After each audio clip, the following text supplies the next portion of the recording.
para mim isso não chegava. Eu sabia que se tivesse sido melhor, super diligente, super observador, super qualquer coisa, as coisas teriam corrido de forma diferente.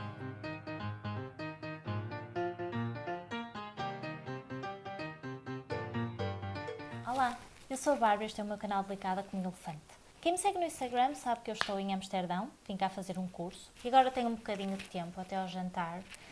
E como acabei de ler ontem um livro no avião e que gostei bastante, decidi fazer uma sugestão de leitura.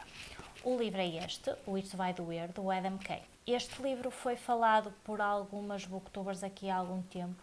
Eu acho que foi a Neuza, do Mil Folhas, e a Roberta, do Flames, que gostaram muito do livro e fizeram review. O Adam Kay, neste momento, é um comediante, é um roteirista inglês, mas ele é médico de formação e fez o internato de ginecologia e obstetrícia no HIS, que é o Sistema Nacional de Saúde inglês.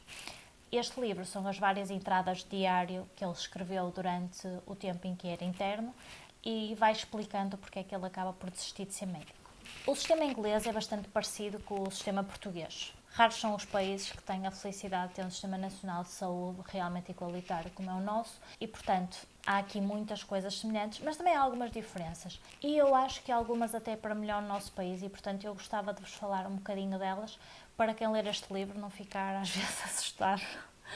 Porque há aqui algumas coisas que eu acho que não acontecem no nosso país. Sim, nós trabalhamos muito, é muito duro, mas cá eu acho que estamos um bocadinho mais protegidos como somos jovens médicos do que lá. O internato é o tempo depois de acabarmos o curso e que ainda não somos especialistas. Nesse tempo a pessoa pode estar a fazer um internato geral, não é? Cá chama-se o internato ano comum, e pode estar a fazer o internato da especialidade. Nesse aspecto, lá e cá é semelhante, mas cá a coisa é fixa. Nós fazemos o exame de acesso à especialidade, começamos o internato geral, o ano comum, neste momento é assim que se chama, e no fim desse ano comum entramos para a especialidade e fazemos essa especialidade que dura de 4 a 6 anos, dependendo da especialidade que escolhemos. Em Inglaterra não é bem assim. Por o que eu percebi do livro, eles podem ser internos do ano comum muitos anos, não é? Até conseguirem uma vaga para uma especialidade. Neste momento, cá em Portugal, nós também já não temos vaga para todos os médicos se especializarem, como tínhamos quando eu entrei. Quando eu entrei, toda a gente tinha lugar, abriam exatamente o número de vagas de pessoas que estavam a concorrer. Neste momento, as escolas médicas estão a formar excesso de médicos e, portanto, a capacidade formativa para especialistas não é suficiente. E, portanto, há gente que está a ficar sem especialidade, ou a ter que emigrar, ou a ter que concorrer noutros anos e por aí fora. Não interessa. O que é que eu fiz? Entrei para a especialidade de cirurgia geral, que foram 6 anos de formação. Neste momento sou assistente hospitalar, ou seja, uma especialista. Embora sejam especialidades diferentes, a ginecologia e a obstetrícia e a cirurgia geral, que é a minha, acho que há muitas semelhanças de serem especialidades cirúrgicas e, portanto, eu posso explicar bem este livro. Vou aproveitar para vos explicar um bocadinho o que é a minha especialidade para perceberem depois as diferenças em relação à ginecologia e obstetrícia, porque muita gente não sabe o que é cirurgia geral. Acham que é um tronco comum para as especialidades cirúrgicas e não é isso, é uma especialidade exatamente como as outras. Aliás, eu até costumo dizer a brincar que é como tirar 2 especialidades, porque nós temos tanto a patologia médica, como por exemplo a medicina interna, mas depois temos tanta ou mais, eu acho que mais, patologia cirúrgica, técnica cirúrgica, do que as outras especialidades cirúrgicas, porque nós temos uma data de órgãos que estão a nosso cargo e dentro depois da cirurgia geral nós estamos subdivididos, ou pelo menos no meu serviço é assim. Eu tenho a felicidade de estar em 2 grupos diferentes. Eu estou na parede abdominal, ou seja, hérnias, que é a minha verdadeira paixão, e depois estou no grupo da mama, em que opero essencialmente cirurgia oncológica da mama. Depois existe a cirurgia digestiva e habitualmente está dividido em esófago-gástrico, coloretal e hepatobilopancreático, e depois ainda pertence à cirurgia geral alguma patologia da cabeça e pescoço, nomeadamente glândulas salivares, que não deixam de ser digestivas, tiroide, paratiroides e assim. A mama e a parte cervical, em alguns sítios, pertence a outras especialidades. A mama em alguns serviços pertence à ginecologia e obstetrícia, mas muito poucos no nosso país. Eu só me lembro de um. A tiroide e outras coisas da cabeça e pescoço, em alguns sítios, é feito pela cirurgia maxilofacial ou por otorrino, mas a maioria ainda é feita pela cirurgia geral. Depois temos a cirurgia de trauma, que habitualmente o trauma na urgência é abordado por um cirurgião geral, tanto o abdominal, que obviamente que tem que ser nosso, mas também o torácico e o cervical muitas vezes é. Portanto, é uma especialidade muito vasta, portanto o nosso internato é muito duro. E eu acho que o meu internato é muitíssimo mais duro que o de ginecologia e obstetrícia. Eu acho que semelhante só existe o da cardiotorácica e da neurocirurgia, que são especialidades muito exigentes. Depois tem outra diferença, é que eu lido com muita oncologia, sei lá, nem sei, mas metade dos meus doentes são oncológicos, portanto lidamos com muito sofrimento, muita iminência da morte e na patologia de urgência também. Na urgência nem tudo são apendicites facenzinhas de resolver.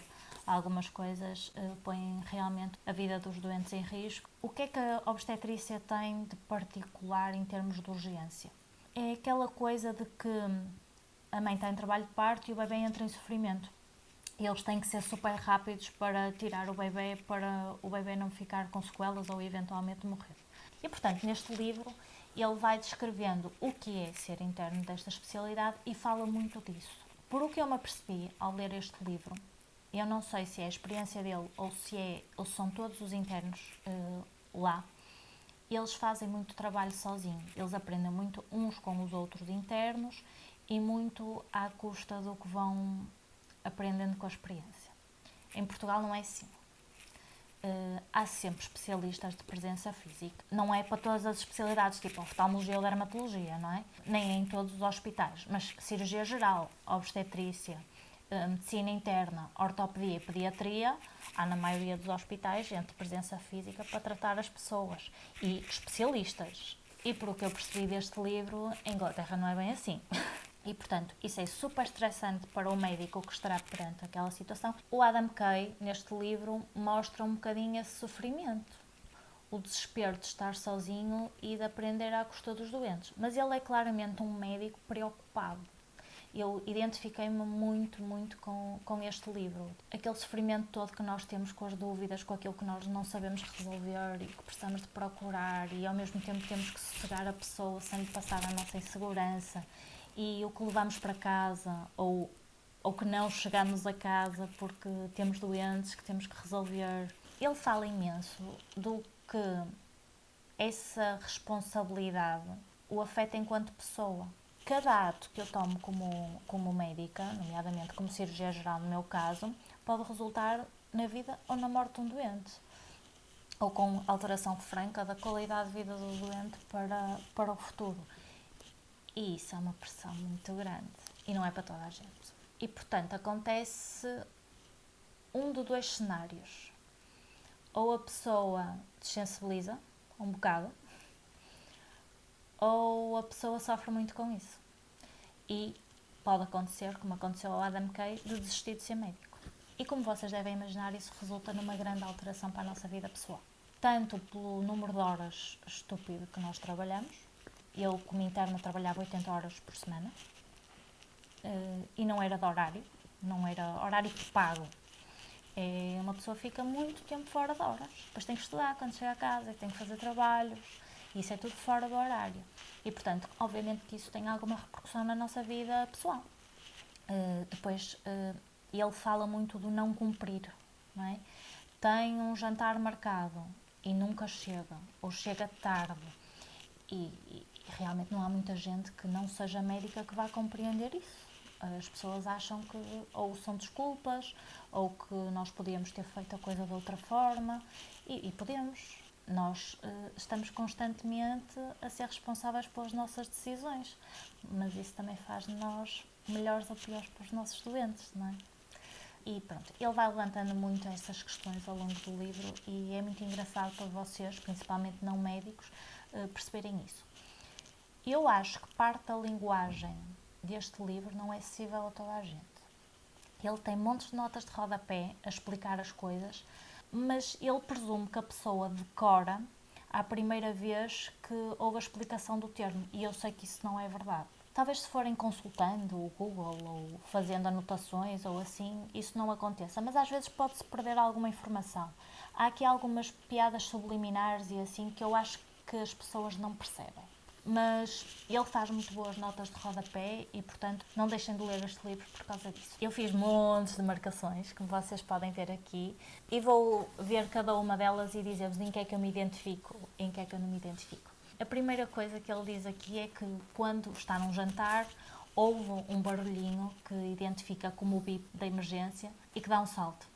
Eu, no primeiro ano de internato, não estava no hospital em que depois fiz realmente o internato e em que neste momento sou especialista.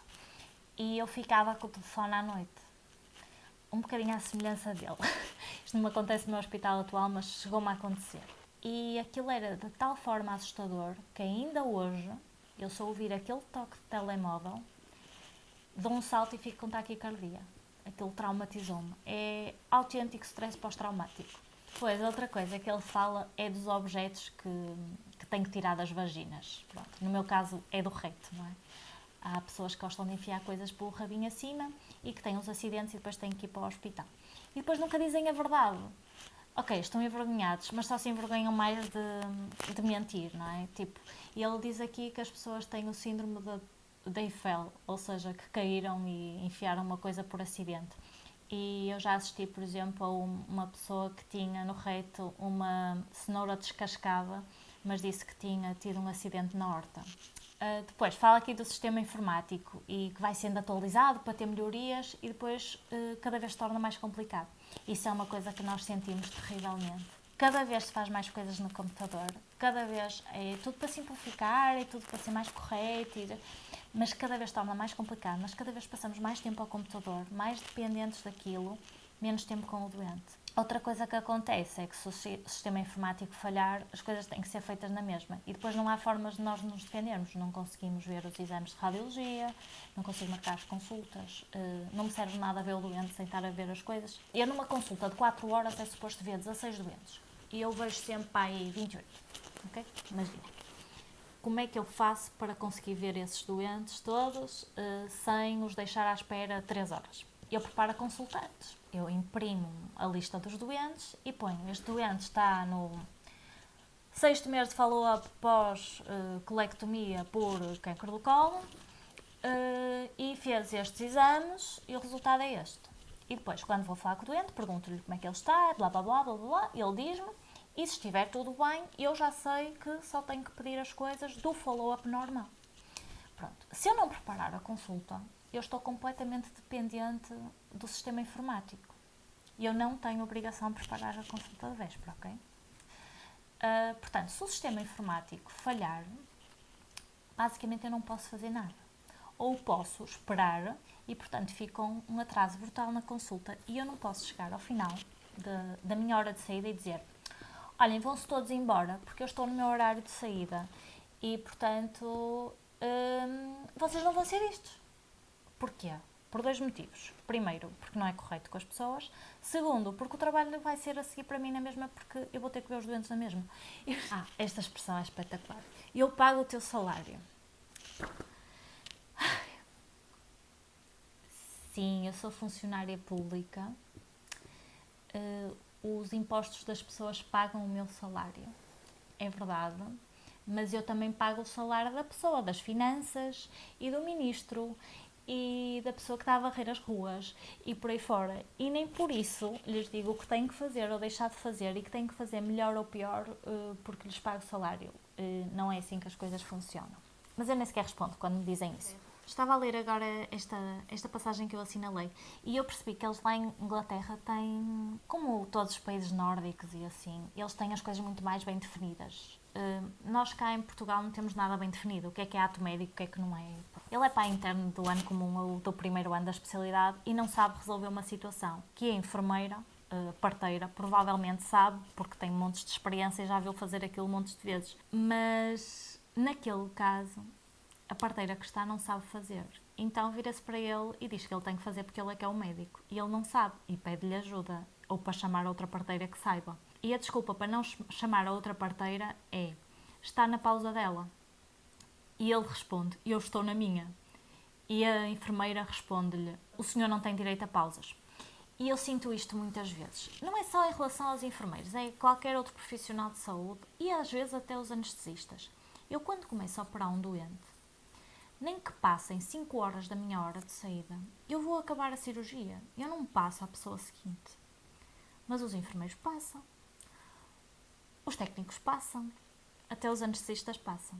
Mas eu não saio enquanto não acabar de tratar aquele doente, porque o doente é meu. E eu vou-vos dizer que me faz um bocadinho de impressão que os outros profissionais que não cirurgiões não tenham este brilho. Mas não é bom para a minha vida pessoal, claramente. Uma coisa muito importante. Um estudo revelou que 85% dos médicos tiveram problemas de saúde mental e 13% admitiram ter sentimentos suicidas. Outro estudo mostrou que as jovens médicas têm uma probabilidade 2,5 vezes maior do que as outras mulheres de se suicidarem. Acho que é óbvio de perceber porquê. A pressão é muito grande, o descanso é menor, a responsabilidade é maior. Por outro lado, eu acho que não sei se tem um viés já aqui das pessoas que entram para a medicina já serem um bocadinho diferentes. Porque para conseguir entrar em medicina, para conseguir aguentar o internato, a pessoa já pode ter ali, às vezes, alguns traços diferentes da personalidade que as pessoas comuns. Aquilo que eu vos dizia, ele vai dar a hora a ver um doente e não sei o quê, que está preocupado, e à hora de saída, em vez de se ir embora, decide continuar lá e a tomar conta do doente. O namorado dele está à espera. E ele é gay, não vos tinha dito. E ele mente, a dizer que houve uma emergência. Eu, felizmente, nunca tive necessidade de mentir. O Luís sempre compreendeu muito bem que a minha profissão é uma missão. E, portanto, nunca se chateou por eu ir ao sábado e ao domingo, por estar lá até às 4 da manhã quando saí às 8 da noite. Sim, aconteceu muitas vezes. Ele fala aqui de outra cena. Fala várias vezes ao longo do livro, que é o cansaço que nós temos depois da urgência. No caso, em Portugal, será 24 horas neste momento. A lei começou a proibir que nós trabalhássemos depois das 24 horas. Há uma coisa que se chama descanso compensatório, ou seja, depois da noite nós temos que ir descansar. Mas eu, quando comecei o internato, chegava a trabalhar 36 horas seguidas. E uma pessoa consegue, porque está realmente em trabalho ativo. Mas depois, quando se sai, se pega no carro, é um perigo. Eu acho que está ali em algum lado que é o equivalente a ter 1,2 de álcool, que é basicamente considerado crime em Portugal. Uma pessoa entra em piloto automático, que é o que ele diz aqui, basicamente. Espero que tenha estado mais atento no bloco operatório do que na estrada. E eu garanto-vos que estamos, porque é um trabalho muito ativo. Mas depois, quando uma pessoa vai para um carro, realmente entra em piloto automático. Eu uma vez lembro-me que saí, sei lá, num turno de 24 mais 6 horas. Imaginem, tipo 30 horas de trabalho. E eu ia para a fisioterapia. E a fisioterapia, tipo, eu trabalho em Viana e a fisioterapia, na altura que eu tinha, era em Ponte Lima. Sei lá, não sei quantos quilómetros são, mas tipo, pronto. E eu lembro que entrei em piloto automático e fui parar a Braga. Tipo, aliás, eu nem sei como é que é piloto automático, eu não vou a Braga. Tipo, mas eu só quando cheguei a Braga é que percebi que me tinha enganado. Pronto, para vocês perceberem. Pois, pronto, isto não é a minha área, ginecologia e obstetrícia, mas quando eu fui mãe, li algumas coisas, fui às aulas de preparação para o parto e ouvi falar de uma data de coisas, tipo plano de parto, partos em casa, sei lá, uma data de coisas que enquanto médica eu acho que é uma idiotice. Gostava que fosse tudo muito bonito, mas eu só consigo pensar nas desgraças que podem acontecer. E ele fala de algumas coisas, nomeadamente, por exemplo, ter um parto na privada. Eu nunca teria um bebê na privada. É por hotelaria. Se acontece alguma desgraça, podem ter a certeza que a mãe ou o bebê, ou os dois, vão parar num hospital público. Ou pior, o bebê vai para um hospital público e a mãe fica num hospital privado, porque não tem necessidade de ser transferida e, portanto, ficam separados. Não estou a dizer que as pessoas sejam mais maltratadas, mas se precisarem de cuidados diferenciados, não é num hospital privado. E ele fala disso aqui. E fala também dos planos de parto, que é tudo muito bonito, mas não se pode prever como é que vai decorrer um parto. Uma pessoa de baixo risco pode correr muito mal. E portanto é tudo muito bonito, mas é como ganhar a lotaria, é a expressão que ele usa. Ele fala das interrupções voluntárias da gravidez, que ele fez muitas. E ele fala de algumas coisas, não é? Nomeadamente a opinião pessoal dele, que a minha é semelhante. Eu já pensei de forma muito diferente. Eu, quando era aluna, tive uma lavagem cerebral pelos médicos que me ensinaram e que é tipo, a pessoa pode prevenir estar grávida, portanto é uma grande estúpida, é matar uma vida e não sei o quê. E eu acho que no primeiro referendo do aborto votei contra e no segundo votei a favor. Que eu agora penso uma coisa completamente diferente. Os acidentes acontecem a toda a gente, uma pessoa pode ficar grávida de uma diarreia. E eu quero dizer com isto que a pílula pode falhar porque a pessoa teve uma diarreia. O aborto, obviamente que não pode substituir a contracepção, até por causa das doenças sexualmente transmissíveis, mas uma criança indesejada vai sofrer muito mais. E ele fala muito disso, mas depois fala de outra coisa, que são os médicos objetores de consciência. Ou seja, os médicos que não fazem abortos por questões religiosas, morais. E ele diz uma coisa, que não sabe se é por isso ou se é por preguiça. Depois diz outra coisa espetacular. Nós dizemos que é o Dr. Google. Eu não me importo que as pessoas vão procurar. Eu acho que as pessoas devem estar informadas. Mas eu acho que têm que ter noção que não sabem interpretar a informação que leem. E que isso pode ser um perigo. E pronto, fala-se imenso das vacinas hoje em dia. Tipo, há uma data de idiotas que não anda a vacinar os filhos. Portanto, há uma data de coisas que as pessoas não sabem interpretar, que vêm em sites não fiáveis. E ele fala dos blogs. E é mesmo verdade. Tipo, o pessoal na internet pode escrever o que quer, informação muito pouco fidedigna. Esta coisa, pá, bateu-me forte. Eu já tinha dito isto a uma doente uma vez, que teve 2 vezes cancro e concordo plenamente. Porque é que dizemos sempre que as pessoas perderam a luta contra o cancro e nunca dizemos que o cancro ganhou a luta contra as pessoas? Pá, é tudo muito bonito dizer que a pessoa lutou, que a pessoa fez, que foi muito valente. Pá, a gente que não tem a oportunidade de lutar, faça o que quiser, cumpra todos os tratamentos possíveis e imaginários. Quando é diagnosticada, já não tem hipótese nenhuma. Portanto, não é responsabilidade dela. Isto é uma pressão muito grande para a pessoa que por si só já está doente. Tipo, é horrível fazer-se isto às pessoas. Não, a pessoa está a lutar contra o cancro, a pessoa não está a lutar contra cancro nenhum. A pessoa está a fazer um esforço para aguentar os tratamentos que lhe permitem sobreviver àquilo se for tratável. Ok? Tipo, não, a responsabilidade não é da pessoa. Mesmo os cancros que são responsabilidade da pessoa, tipo, por maus hábitos alimentares e não sei o quê, é um fator de risco, não é culpa da pessoa. Tipo, irrita-me solenemente que às vezes os familiares digam: se ele tivesse vindo ao médico mais cedo, eu bem lhe disse. Tipo, quando eu tenho um doente à beira da morte por causa de uma doença, eu faço sempre questão de dizer à família: por favor, fiquem com a ideia que não podia ter sido feito nada de forma diferente. Tipo, esta doença é agressiva, um mês não teria feito diferença. Tipo, não faz assim tanta diferença. Não, é inevitável a pessoa estar revoltada e tentar arranjar um culpado. Mas prefiro que culpem os médicos do que culpar a pessoa que está doente. Por amor à santa. Ele aqui foi falar com estudantes sobre ser médico e ele diz que lhes disse a verdade, que os horários são péssimos, o salário é péssimo, as condições são péssimas, somos subestimados, desapoiados, respeitados e muitas vezes fisicamente em risco, mas não há trabalho melhor do mundo. É exatamente isto. O nosso trabalho tem significado. Portanto, por mais duro que seja, uma pessoa vai para casa com sensação de missão cumprida ou então muito desesperado porque podia ter feito melhor. Mas seja o que for, é um trabalho com significado e eu não trocava por nada. Isto é outro argumento espetacular que uma pessoa usa, porque há 100 anos fazia-se assim e as pessoas... Não, há 100 anos fazia-se assim e a maioria morria. Tipo... Ou, antigamente as mulheres não sei o quê, sim, e quantas crianças morriam e quantas mulheres morriam no parto? Tipo, não.